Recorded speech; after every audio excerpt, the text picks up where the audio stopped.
Hi, my name is Brian Summer. I am the co-chair of the Track Movement Committee, and this video is going to talk all about the new menu option from moving from track 3 to 4 and 4 to 5. So hopefully you've already watched what you need to do to get from 3 to 4 or 4 to 5. Hopefully you've already watched the Helpful Hints video because that talks a lot about the changes to the new system.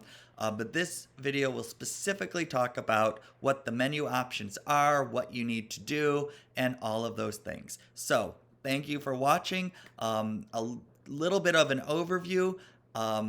Now the portfolios are gone. Your ratings are out of track.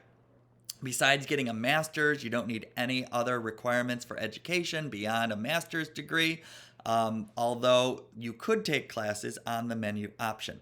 And as before, you need to stay on a track for 3 years. So, all of the requirements for the menu options, whether you're moving from track 3 to 4 or from 4 to 5, are the same except for how many points you need to get.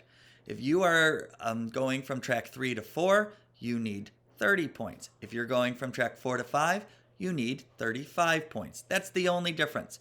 So I'm going to go through the overview about it. Join me. I'm in the track packet. I'm on page 10. I'm going to be flipping around a little bit to some different pages in that track packet, which is linked into the one-stop track document. So please pull it up or look at it, but I will be referencing different pages to help you out. So on page 10 and 11, it tells you all of the categories of options that you can do for the new menu system.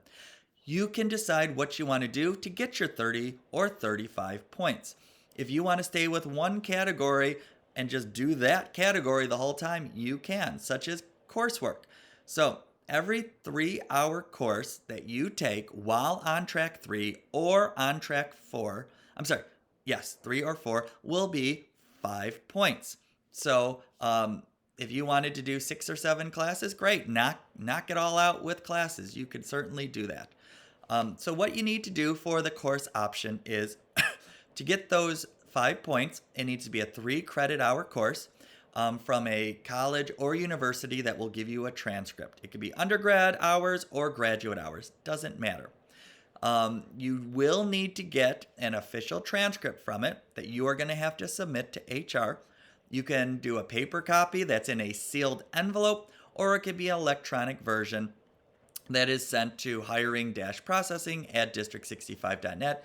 Check the track packet for the spelling or look at the Helpful Hints video. It does go through it there. You do not need to get the class pre-approved unless you are seeking tuition reimbursement. So you do not need that pre-approval form for track movement anymore. It's only a requirement if you are seeking tuition reimbursement. If you take a class and HR deems it is not acceptable for track movement, they will talk to the DEC president and they will figure out how to proceed from there. But keep in mind, your class should relate to your job. It should be about education, it should be about your content area, or something that affects your teaching, such as Intro to Spanish. That might help you communicate with students or parents. That would certainly be acceptable. Basket weaving would not be acceptable unless you are teaching a fine arts class on basket weaving. So keep that in mind. But that is worth 5 points. Besides page 10, page 13 gives you some guidelines. It talks about what I just said, that it's worth 5 points. It should be 3 credit hours. You do not need a signature verification for this on your application page. Your transcript just needs to be in HR by the time you are applying for track movement. On page 2 of your application, you would put the name of the course and you would say transcript on file in HR. And you would put 5 points next to that to help keep track of your points. So that is what you need for coursework. And if you don't know what I mean by the application, look at page 24 of the packet. That is page 2 of your application, whether you're moving from track 3 to 4 or 4 to 5. It has a nice little, it's a table that has what school year it is, what you're doing, how many points you get, and if you need a signature. You need a signature for everything except for coursework. Now, we'll talk about signatures in a second. So that is our course guidelines page. The next thing that you could do is you could be on a committee to get points. So for every committee that you are just a general member of, it's worth 5 points. It could be a school committee, it could be a district committee, it could be a union or a DEC committee. If you are a member of it, you're going to get 5 points. So it could be MTSS, it could be critical incident team, it could be school improvement team, it could be culture and climate, it could be DEC rep. Any of those will get you 5 points for every year that you do it. Keep in mind, social committee does not count. So as long as it's a district committee, a school offered committee, or a union offered committee, and you are a participant in, it's worth 5 points. Now, in order to get those 5 points, you're going to have to log 15 hours of work that you're going to do. And it talks about on page 14 what you can do for those 15 hours, which is basically, you attend the meetings, you can send out emails, you can talk to somebody in your building about what happened at the meeting, you could present for the committee, you could prepare for the committee or prepare for the presentation. But throughout the course of the year, you should be doing 15 hours of work for that committee. If it's a committee like the school scheduling committee that's only going to meet once and it's only for 2 hours, that committee's not going to work for you because you have to do 15 hours worth of work. So look at page 14. It kind of tells you the parameters of what you could do for those 15 hours. On page 14, it also says who can sign to verify your 15 hours. Now, it could be the chair or co-chair of the committee who can sign. It could be the DEC president. It could be your building or a district admin that knows you've been on this committee. Any of those people can sign for it. So where you're like, Brian, what do you mean sign? So if you go to I'm flipping pages here, to page 20, that is your work log. So for everything you do for the menu option, go to page 20, and that's where you're going to log your work that you do. There is an example on the One Stop Track document. Look at that. But, the amount of time you're emailing, the amount of time you're meeting, the amount of time you're talking to others, you're going to write that down. And by the end, you should have at least 15 hours. So whoever you're asking to sign, you can have them sign your application, page 24, or you can say, here's my log to verify that I've done 15 hours worth of work. Will you please sign it? You do not need to include the work logs with your application that you submit to HR in June. But whoever is signing might ask to see your log. So for everything you do, have that log ready in case whoever's signing is asking for it. So that's committee involvement. Our next page, which is page 15, talks about being a participant of a school, a parent or school community involvement. Sorry, I'm trying to flip pages to make sure that I keep everything in here. So being a participant with the school or a parent involvement is worth 5 points each year. And this can be anything, like maybe you're the PTA liaison for your school. Maybe your school is working with the PTA to do a family fun night, and you're a participant in it. That'll get you 5 points. So anytime you're doing some kind of parent involvement or school community involvement, it can get you 5 points. Maybe you're helping out with the arts festival each year. Maybe your school is doing a family fun night and you're going to help out with that. That, as long as you can log 15 hours worth of work that you've done, you'll get 5 points for it. Now, again, you are a member. You're not in charge. If you're in charge of it, it'd be worth 10 points. But look at page 15. It tells you what you can do to verify your 15 hours. Go to the work log. That's page 20 again. Write down what you've done for this parent involvement or community involvement activity, engagement, and then have somebody sign your application. And who could sign for it? Well, again, your building or a district administrator can sign. If this is part of a committee, like the committee chair could sign, maybe the PTA liaison could sign for you, or the union president can sign for you. So again, that's worth 5 points if each year that you do it. So that is the the third category, which is parent/school community involvement. Next is professional development, and this is on page 16 of your track packet. So, professional development activities could include some kind of PD that you are doing for the people at your school. Maybe you are going to do a presentation on a half day about autism, or maybe you're doing a professional development training on track movement, or you're doing a PD for science for the whole district. That can get you 5 points if you're a participant in it.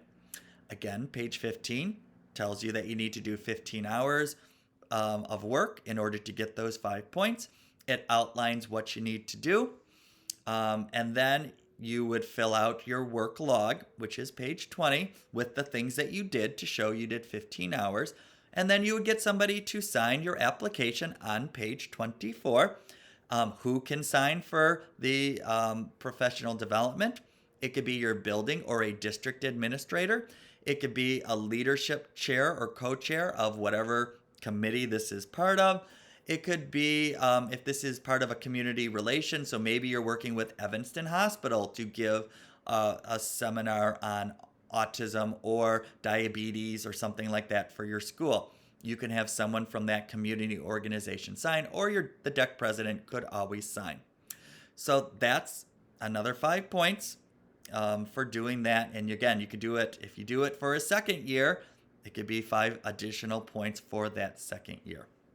Okay, the next category is mentorship. So this is found on page 17 of the track packet, and this could be supervising a speech language pathologist, clinician. It could be mentoring a new teacher. It could be mentoring a student teacher. It could be hosting an intern for speech or OT or PT, or hosting a Create student. So it's something that you're doing. You're not taking any money from the district to do this. Just like all the other options, you cannot accept money from District 65 to do it. Now, tuition reimbursement, that is not considered receiving money for doing it. But, if you're on a committee that normally receives money, if you're in that kind of a role, you turn down the stipend. But anyway, so we are back to mentorship. It's on page 17. So it tells you that you are doing at least 15 hours of mentoring someone. It could be a student teacher, a clinician, a new teacher to the district, anything like that.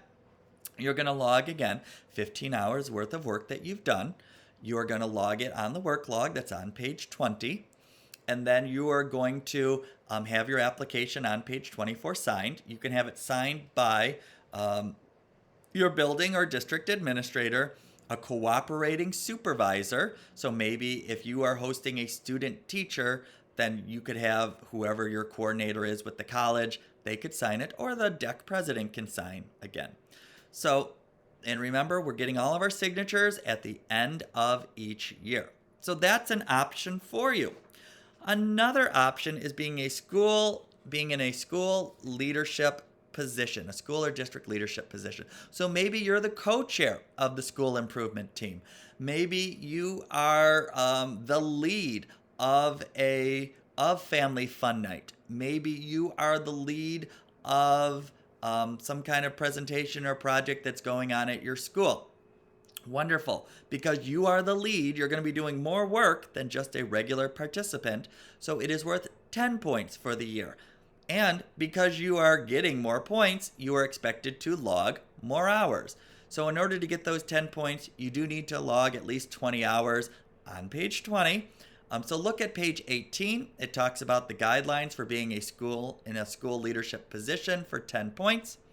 So again, it could be attending meetings, prepping for those meetings, talking to others, giving presentations, being there at whatever presentation you're giving or a family fun night, but performing those tasks, working with the community, all of those things count towards your 20 hours of service, non-paid by the district, of course, and you're logging those 20 hours on page 20, and then you're asking your building or district administrator to sign.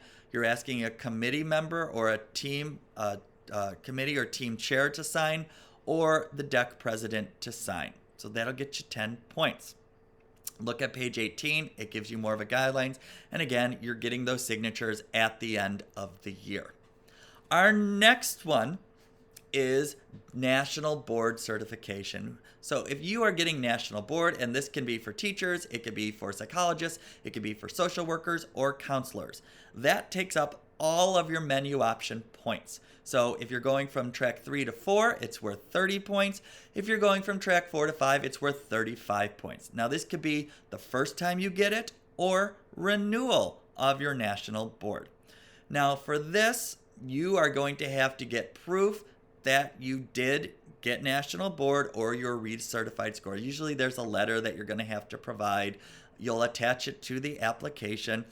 On page 24 of your application, you are going to write down national board or recertification of national board, and you'll put a little note saying, look at my letter or my score or whatever, and make sure that that is attached with your application when you send it in. And that's all you need for those 30 or 35 points. A signature is, so that's what we've got. A signature is not needed for this, but you have to have a letter instead that shows that you did get it.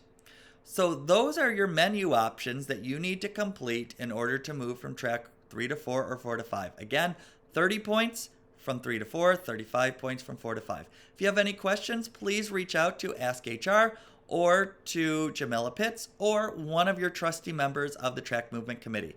Hopefully this video helped you out, and good luck on track movement.